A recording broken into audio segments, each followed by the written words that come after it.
session of introducing the lace board.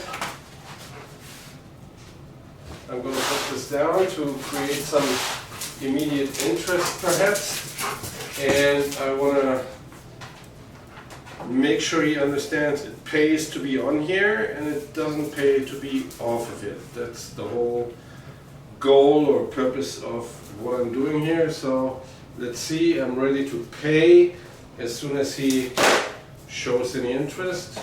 Yep, he remembers.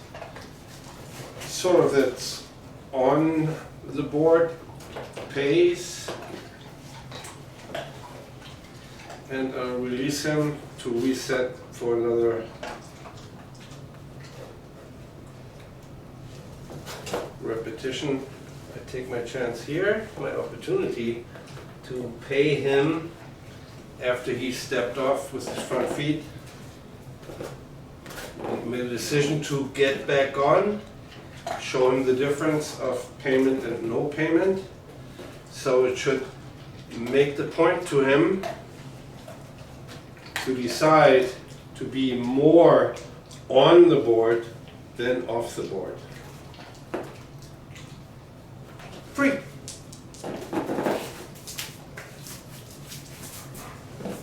Let's see if we can get some fluency, which means he is released and comes right back on without doing anything else, and gets the idea to focus on the behavior that really pays. So I do that at dinner time because I have the most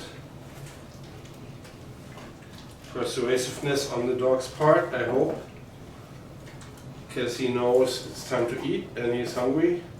So I can use that pull to create behaviors. Free! Let's see, coming back, super. I don't give any command yet. I feel like I'm getting pretty close to be able to implement a cue for the behavior, because it looks like we have some fluency, meaning that it's predictable that he's going to come back and do it. Free! Yep. And I'm feeding continuously while he's on there to show him, aha, that's what I get paid for, and that's why I'm doing more of it. Being back on there.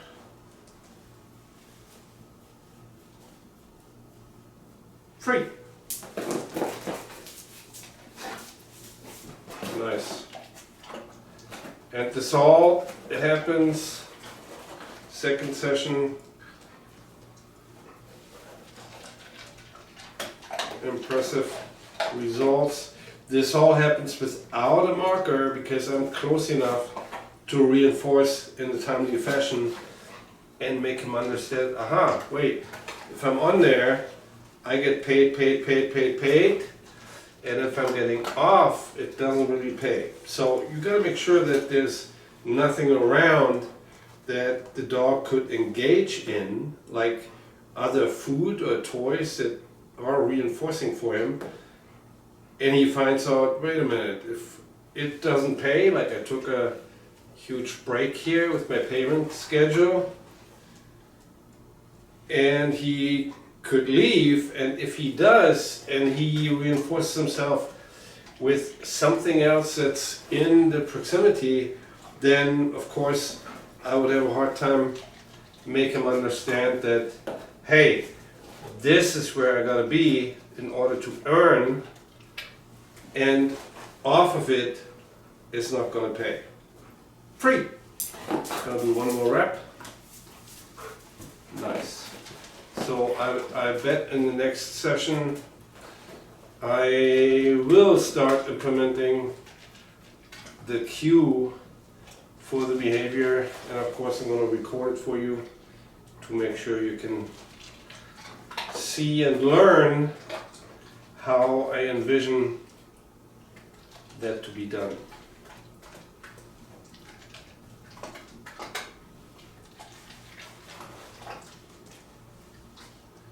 So if I wouldn't pay him continuously the way I do, and would